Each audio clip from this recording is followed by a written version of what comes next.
마가복음 제10장. 그들이 여리고에 이르렀더니 예수께서 제자들과 허다한 무리와 함께 여리고에서 나가실 때 디메오의 아들인 맹인 거지 바디메오가 길가에 앉았다가 나사렛 예수시란 말을 듣고 소리질러 이르되, 다윗의 자손 예수여, 나를 불쌍히 여기소서. 많은 사람이 꾸짖어 잠잠하라 하되 그가 더욱 크게 소리질러 이르되, 다윗의 자손이여, 나를 불쌍히 여기소서. 예수께서 머물러 서서 그를 부르라 하시니 그들이 그 맹인을 부르며 이르되, 안심하고 일어나라, 그가 너를 부르신다. 맹인이 겉옷을 내버리고 뛰어 일어나 예수께 나아오거늘 예수께서 말씀하여 이르시되, 네게 무엇을 하여 주기를 원하느냐? 선생님이여, 보기를 원하나이다. 가라, 내 믿음이 너를 구원하였느니라 하시니 그가 곧 보게 되어 예수를 길에서 따르니라. 할렐루야. 사랑하는 열린문교회 성도 여러분, 지난밤도 주님 주신 은혜와 평강 가운데 단잠 주무셨습니까? 아침을 깨우는 말씀, 화요일 이 아침에 주님께서 저와 여러분에게 주시는 말씀은 마가복음 10장 46절로 52절까지의 말씀입니다. 오늘도 주시는 살아계신 하나님의 말씀을 통하여 저와 여러분의 삶 가운데 선명한 성경적 기준이 세워지는 오늘이 되었으면 좋겠습니다. 오늘 본문에는 우리가 너무나 잘 알고 있는 이 맹인이자 거지였던 바디메오가 등장하는 본문입니다. 우리가 그의 이름이 익숙한 이유는 성경의 기적을 경험한 이들 가운데 그의 이름을 밝히고 있는 내용들이 많지는 않은데요. 그 가운데 오늘의 주인공인 바디메오는 정확하게 그의 이름이 밝혀지고 있다라는 것을 우리가 알죠. 그로 말미암아서 우리 모두가 그 맹인이자 거지였던 바디메오의 이름을 알고 있는 것입니다. 46절에 보니 그들이 여리고에 이르렀더니 예수께서 제자들과 허다한 무리와 함께 여리고에서 나가실 때에 디메오의 아들인 맹인 거지 바디메오가 길가에 앉았다가, 말 그대로 그 거지이자 맹인인 바디메오의 이름만이 밝혀질 뿐만 아니라 그의 아버지의 이름까지도 오늘 성경에 기록되어 있다는 것이죠. 이를 통해서 우리들에게 가르쳐주고 알려주고 있는 사실이 무엇이냐면, 아마도 당시에 있었던 모든 이들이 바로 이 거지 바디메오라는 자에 대해서 잘 알고 있었을 뿐만 아니라 그가 누구의 자식이고 어디 출신인지조차도 잘 알고 있었을 것이다 라는 것입니다. 물론 성경에는 때때로는 다른 어떠한 이 사건에 더욱 주목하게 하기 위하여 등장하는 인물들에 대한 이름을 밝히지 않는 경우가 있는데요. 오늘은 그와 반대로 이 맹인 거지 바디메오에 대한 분명한 이름과 그의 가문에 대해서도 상세하게 밝히고 있다라는 것이죠. 이와 같은 사실을 미루어 볼 때에 결국엔 사람들이 이 거지이자 맹인이었던 바디메오를 너무나 잘 알고 있을 뿐만 아니라 그는 많은 사람들에게도 이미 여러 의미에서 유명 인물이었을 것이다 라는 것이죠. 저는 종종 성경에 나오는 이런 내러티브들을 통해서 그 하나님의 의도, 성경에서 그들의 이름을 밝히거나 혹은 밝히지 않거나의 그 의미와 의도를 살펴보게 됩니다.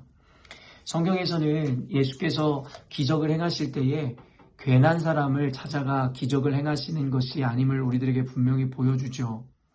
사실은 거지 바디메오에 대해서 이렇게 상세하게 소상히 밝힘은 도리어 그가 경험한 기적의 사건을 통해서 만천하에 예수 그리스도께서 누구이신지에 대해서 알리시고자 하는 그와 같은 의도를 갖고 계시지 않을까라는 생각을 해보게 됩니다.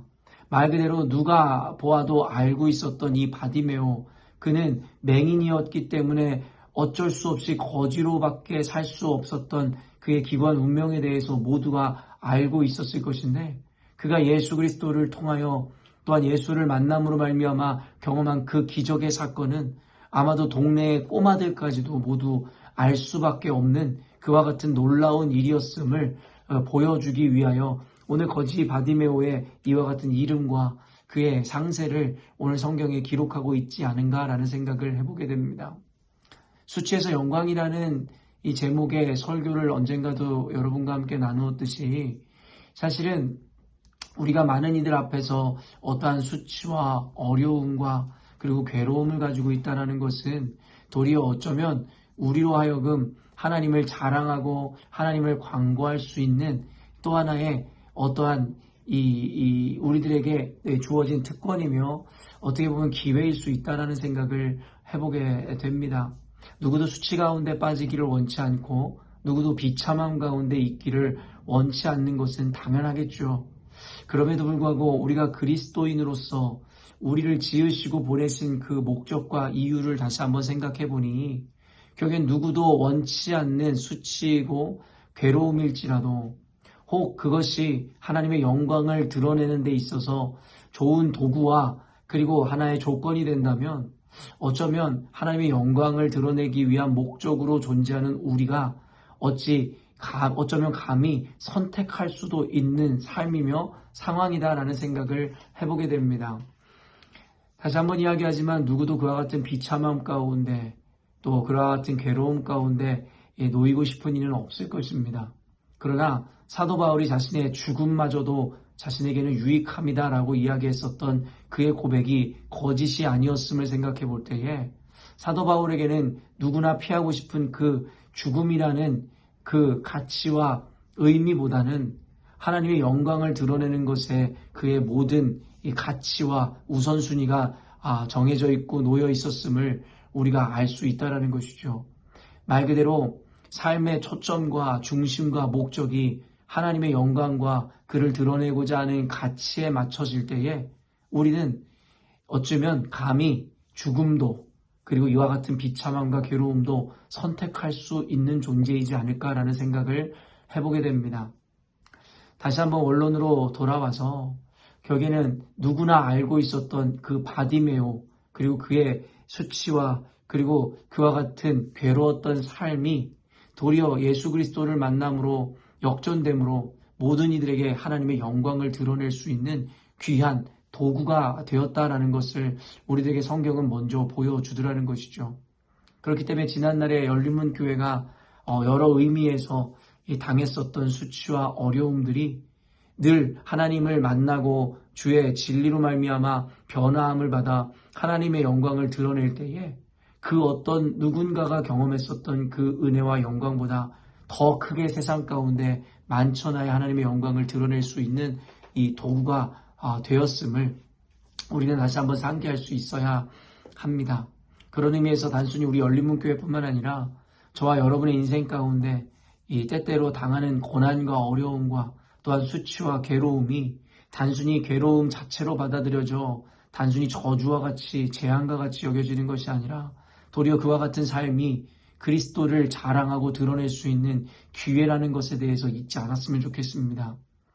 지난 주일에도 설교하였듯이 하나님께서는 우리에게 어려움 당케 하실 때에 분명한 그의 계획과 의도 가운데 우리에게 허락하시는 일이라 말씀하시고 또한 우리가 그것을 미처 감당할 수 없을 것 같은 때에 하나님께서는 피할 길을 내어주사 우리로 하여금 능히 그 어려움을 이기게 하신다라고 성경은 이야기하고 있습니다.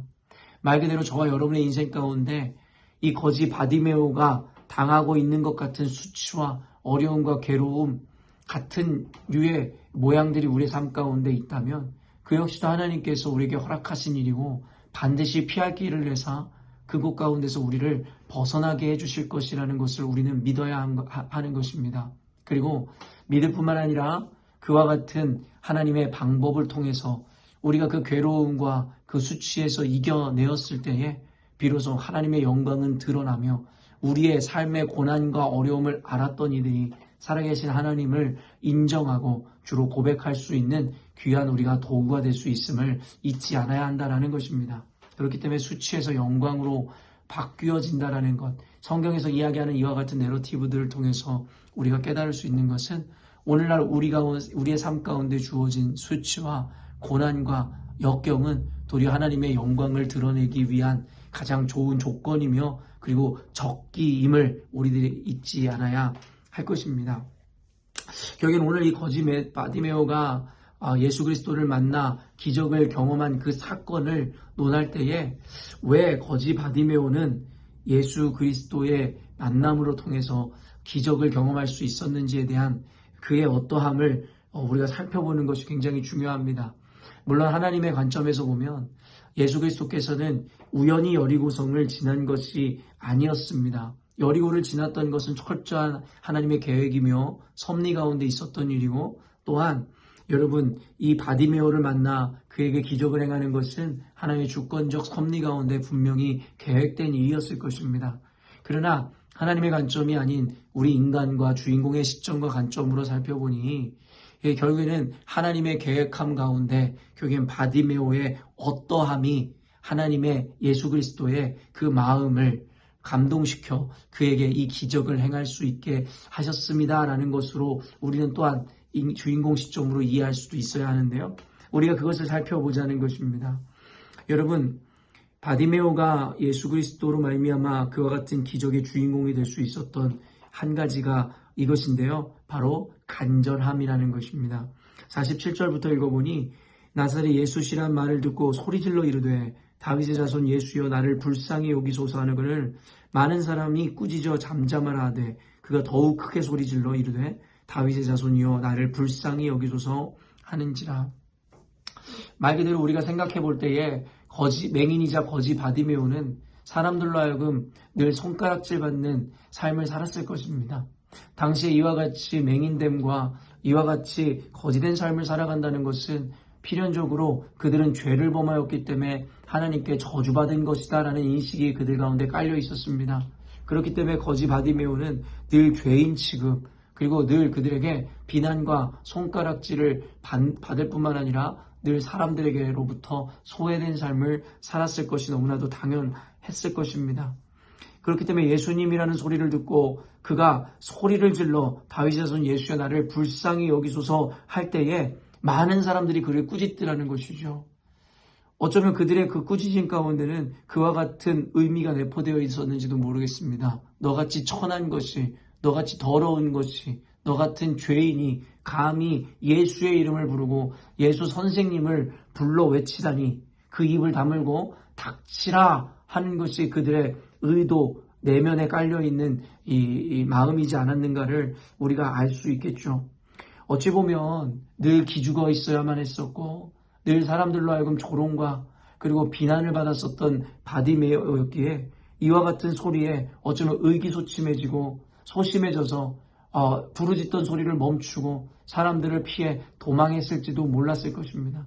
그러나 거지 바디메오는 사람들의 그와 같은 꾸짖음과 사람들의 이 소리 지름에도 그는 멈추지 않고 더욱 크게 소리를 질렀다라고 성경에서 기록하고 있더라는 것이죠. 저는 주목한 것이 더욱 크게 소리를 지르더라는 거예요. 아까도 이야기했지만 당시의 정황이나 상황상 바디메오가 처해 있었던 현실 앞에서 결국에는 많은 사람들이 그를 꾸짖을 때에 보통 우리가 생각해 볼 수 있는 상식이라면 바디메오는 사람들을 피해 도망하거나 의기소침해지고 소심해져서 그 입을 다물 수밖에 없던 것이 바로 상식적인 우리들의 해석일 수 있습니다. 그러나 바디메오는 아랑곳하지 않고 더욱 크게 소리를 지르더라는 거예요. 잘은 모르겠지만 그때 당시에 그 2000년 전에 이 상황들과 여러 가지 사실들을 살펴볼 때에 잘못하면 그는 매질을 당할 수도 있고 사람들로 하여금 어떻게 보면 돌을 맞을 수도 있는 상황이었는지도 모르겠어요. 그러나 그는 더욱 크게 소리를 지르더라는 것이죠. 왜였을까요? 사람들에게 조롱당하고 무시당하고 돌팔매를 당하고 사람들에게 매를 맞는 것보다 여러분 그에게는 더 간절한 소망이 있었고 간절한 열망함이 있었기 때문이었습니다. 그것이 무엇이었습니까? 눈을 뜨고자 하는 그 간절함이었다라는 것이죠. 그래서 마침내 예수께서 그 소리를 듣고 그 맹인을 부를 때에 맹인은 겉옷을 던져버리고 결국엔 뛰어가 예수님께 나아오며 예수님께 이와 같은 이야기를 합니다. 51절에 보니 예수께서 말씀하여 이르시되 내가 무엇을 하여 주기를 원하느냐 맹인이 이르되 선생님이여 보기를 원하나이다. 평생 맹인으로 살았던 그는 여러분 보기를 원하였습니다. 그래서 남들과 같이 당당하게 직업을 갖고 돈을 벌어 살고 싶은 그와 같은 마음, 가정을 이루고자 하는 그런 마음이 있었는지도 모르겠습니다. 그의 그 간절한 소망이 결국에는 사람들의 만류에도 불구하고 더욱 크게 소리를 질러 예수님을 찾게 하는 원동력이 되었을 거라는 것이죠. 그리고 또 한 가지가 무엇이었겠습니까? 52절 보니 예수께서 이르시되 가라 내 믿음이 너를 구원하였느니라 하시니 그가 곧 보게 되어 예수를 길에서 따르니라. 여러분, 성경 전체를 관통하고 있는 여러분, 하나님께서 원하시는 그것 바로 믿음이었다라는 것이죠. 사람들의 만류에도 불구하고 더욱 크게 소리를 지를 수 있었음은 다시 한번 이야기하지만 보고자 했었던 그의 열망함과 간절함이 있었을 것입니다. 그러나 단순히 간절함과 열망함만으로는 예수 앞에 그렇게 당당하게 담대히 나갈 수가 없었을 것입니다. 그가 그와 같은 간절함이 있었을 뿐만 아니라 예수님 앞에 당당하게 나아가 외쳐 부를 수 있었던 것은 바로 예수님에 대한 믿음이 있었기 때문입니다. 다윗의 자손이요 바로 메시아이고 그리스도라는 것에 대한 이 믿음, 그에 대한 간절한 소망이 있었기에 결국에는 그는 이와 같이 평생 소망하고 꿈꾸던 여러분 이 눈을 뜨고 보는 그와 같은 기적의 사건의 주인공이 될 수 있었다라는 것입니다. 결국 오늘 성경을 통해서 그의 삶 가운데 평생 그를 짓누르고 있었던 그를 자유케 하며 그에게 평생 소망하고 열망하던 그 기적의 주인공이 될 수 있었던 그 이유, 그 조건을 두 가지 이야기하는 것이 바로 그의 보고자 했었던 간절함, 그리고 또 한 가지는 바로 그 간절함을 아래는 그 대상에 대한 분명한 믿음이 있었다라는 것입니다. 사랑하는 성도 여러분, 또한 오늘 성경에서는 맹인된 그가 보기를 원한다라는 이야기를 통해서 영적으로 우리에게 전하는 메시지가 있습니다. 매일 성경 해설자도 그와 같은 이야기를 하는데 단순히 육신의 눈을 뜨는 것이 아니라 영적인 눈을 열어 주님을 보게 해달라는 그 간절함으로의 그 해석이 이루어져야 됨을 이야기하고 있습니다. 사랑하는 성도 여러분, 말 그대로 육신의 눈을 뜨는 것과 우리 삶의 위기 가운데 여러 가지 간절한 소망함을 통해 그 기적을 경험하는 것도 우리에게 굉장히 중요한 일일 것이고 오늘 성경은 그에 대한 메시지이기도 함을 우리는 부정할 수 없을 것입니다. 그러나 한 가지 더 넘어 오늘 거지 맹인 바디메오를 통해서 하나님께서 우리에게 또 한 가지 주시는 도전은 단순히 육신의 눈을 뜨는 것이 아니라 영적인 눈을 떠서 무엇이 진정한 가치이고 무엇이 진정한 목적인지에 대해서 볼 수 있는 그 눈을 하나님 우리로 하여금 이 눈을 열어 보게 해달라는 그 간절함과 또한 그 믿음을 성경이 요구하고 있음을 우리는 알아야 할 것입니다. 성경에서는 이와 같은 개념을 끊임없이 우리들에게 이야기합니다. 누구든지 부르짖는 자들마다 주를 찾고 찾는 자들마다 주를 만나리라 말씀하시고 크고 비밀한 것을 가르쳐 주시리라 말씀하시는 주님 앞에 오늘 말씀을 통해서 여러분 간절함을 회복하시고 또한 간절하고 소망함의 차원을 넘어 바로 그것을 아래는 그 대상에 대한 분명한 확실한 믿음이 회복되는 저와 여러분이 되었으면 좋겠습니다. 그때 하나님께서는 여러분의 간절함을 들으시고 또한 여러분의 그 간절함 끝에 하나님 앞에 기도하는 한나의 기도와 같은 그와 같은 믿음을 보심으로 말미암아 우리 삶 가운데 드리워진 위기와 수치 가운데 우리를 능히 하나님께서 기적의 주인공으로 우리를 나오게 하실 것입니다. 또한 마지막으로 한 가지 더 이야기했듯이 거지 맹인 바디메오가 눈을 떠 예수 그리스도를 쫓는 자가 되었듯이 우리도 이제는 세상의 헛된 욕망과 세상에서의 어떠한 요구들, 세상이 말하는 성공을 쫓고 바라는 자들이 아니라 영적인 눈을 떠 우리의 존재 이유와 목적 또한 살아계신 하나님을 우리가 눈을 들어 바라봄으로 말미암아 이제는 우리가 살아가는 이유와 우리가 존재하는 그 의미의 가치를 온전히 알므로 하나님의 목적과 하나님의 사명을 온전히 이루어내는 삶을 살아야 할 줄로 믿습니다. 이제 얼마 남지 않아 고난주간 특별 집회가 저와 여러분을 기다리고 있습니다. 하나님께서는 이미 그곳 가운데 예비한 자들을 부르시고 하나님께서 주시기고자 작정하시는 그 은혜들을 그 은사들을 분명히 예비해 놓으셨음이라 저는 확신합니다. 그러나 우리의 입장에서는 결국엔 천국은 침노하는 자들의 것이다라는 말씀처럼 여러분 우리가 그 자리를 사모하고 열망하여 그곳 앞에 믿음으로 나아올 때에 하나님께서는 그들의 믿음과 간절함을 통하여 그것을 보심에 하나님께서 예비하신 그 축복과 은혜와 응답들을 그들에게 나누어 주리라 믿습니다.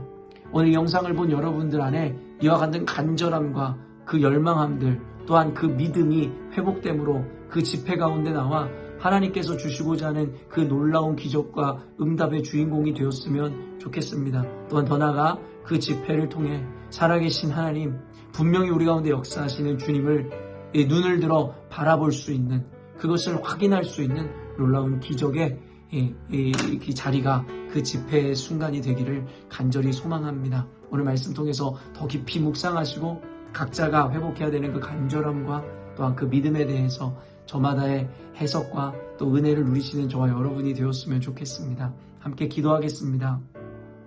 사랑의 주님 감사합니다. 오늘도 말씀 통해 우리 가운데 우리가 잃어버린 간절함과 또한 믿음에 대하여 다시금 회복할 것을 말씀하여 주심이라 믿습니다. 우리가 오늘날 간절하다라고 이야기하면서도 사실은 우리는 여러 가지 이유로 인해서 또한 때로는 자존심으로 인하여 그것을 하나님 이루어가는 것에 대해서 하나님 아버지 우리는 그렇게 집중하고 있지 못함을 보게 됩니다. 오늘 거지 바디메오는 너무나도 간절하고 열망하였기에 사람들의 만류에도 수치를 무릅쓰고 하나님 어쩌면 여러 가지 핍박과 고난에 대해서도 하나님 그는 의식하지 않은 채 그 간절함을 향해 나아갔었던 모습을 볼 때에 하나님 우리 안에 간절하다 이야기하지만 열망한다 이야기하지만 진실된 간절함이 아니지 않나를 생각해 보게 됩니다. 또한 그것을 이루기 위한 그 믿음을 바라볼 때에 하나님 우리 안에 하나님 앞에 기도하고는 있으나 과연 그와 같은 진실된 믿음으로 하나님 앞에 구하고 있는지도 다시 한번 반성해 봅니다. 오늘 말씀을 통해서 각자에게 주시는 그 말씀을 따라 하나님 그 각자에게 허락되시는 그 간절함이 회복되게 하여 주시고 또한 그 믿음으로 말미암아 그 간절히 열망하는 것들을 이루어내고 응답받는 우리 열린문교회 성도들 되기를 간절히 소망합니다. 오늘도 믿음으로 주를 바라보며 간절히 그들의 소망을 주님 앞에 아뢰는 우리 열린문교회 성도들의 삶 가운데 하나님의 기적이 하나님의 놀라운 역사가 응답이 임하는 오늘 되게 하여 주실 줄로 믿사오며 거룩하신 예수님의 이름으로 기도합니다. 아멘. 사랑하는 열린문교회 성도 여러분, 오늘도 하나님께서 베풀어 주시는 가장 복되고 귀한 하루를 우리가 맞이하게 되었습니다. 오늘 하루를 살아갈 때에도 기적의 하나님, 우리와 동행하시는 주님을 늘 기억하고 인식하심으로 하나님의 기적이 일상이 되고 여러분 인생 가운데 늘 계획되어지는 그와 같은 놀라운 하루를 살아내시는 저와 여러분이 되었으면 좋겠습니다. 아침을 깨우는 말씀은 내일 아침에 또 만나도록 하겠습니다.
감사드립니다.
감사